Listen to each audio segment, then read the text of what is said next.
भाजपाचे उमेदवार सुजय विखे पाटील यांना काँग्रेसने पाठिंबा दिला आहे। त्यामुळे ऐन निवडणुकीच्या तोंडावर नगरमध्ये काँग्रेस आणि राष्ट्रवादीमध्ये फूट पडली आहे। शिवसेना भाजप युतीचे उमेदवार असलेल्या सुजय विखे पाटील यांना पाठिंबा देण्याची घोषणा नगर जिल्हा काँग्रेसचे सरचिटणीस बाळासाहेब हराळ यांनी जाहीर केली आहे। नगर दक्षिणेचे उमेदवार डॉक्टर सुजय विखे पाटील यांना पाठिंबा देण्यासाठी नगर तालुक्यातली महाआघाडीने निर्णय घेतलेला आहे आणि या महाआघाडीमध्ये राष्ट्रवादी काँग्रेस सेना ही संपूर्ण आघाडी आहे। नगर जिल्ह्यामध्ये दक्षिणेचे राजकारण हे वेगळ्या वळणावर येऊन ठेपलेलं आहे।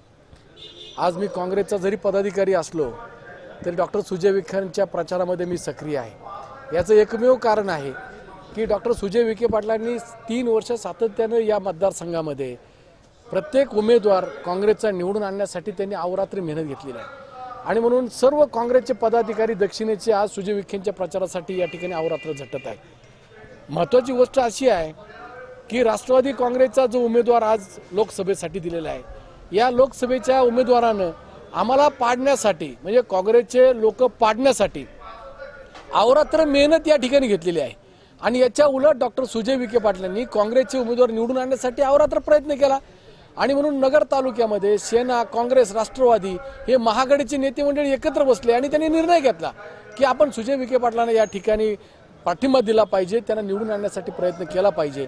उद्याच्या काळामध्ये मी अजूनही काँग्रेस सोडलेली नाही, मला कुठल्याही काँग्रेसच्या नेते मंडळीचा फोन आलेला नाही आणि ज्या नेत्यांनी राष्ट्रवादीच्या नेत्यांनी आम्हाला गाडायचा प्रयत्न केला आम्ही त्याच्याबरोबर जाऊ शकत नाही। नगर जिल्हा काँग्रेसने जाहीर केलेल्या धक्कादायक भूमिकेमुळे बाळासाहेब थोरात गटाला जबरदस्त धक्का बसला आहे। शिवाय राज्यात काँग्रेस राष्ट्रवादी एकत्र येत लढत असताना नगरमध्ये मात्र जिल्हा काँग्रेसने थेट भाजपाला मदत करण्याची घोषणा केली आहे। सगळ्या तालुक्यामध्ये काँग्रेस आणि राष्ट्रवादीची आघाडी आहे।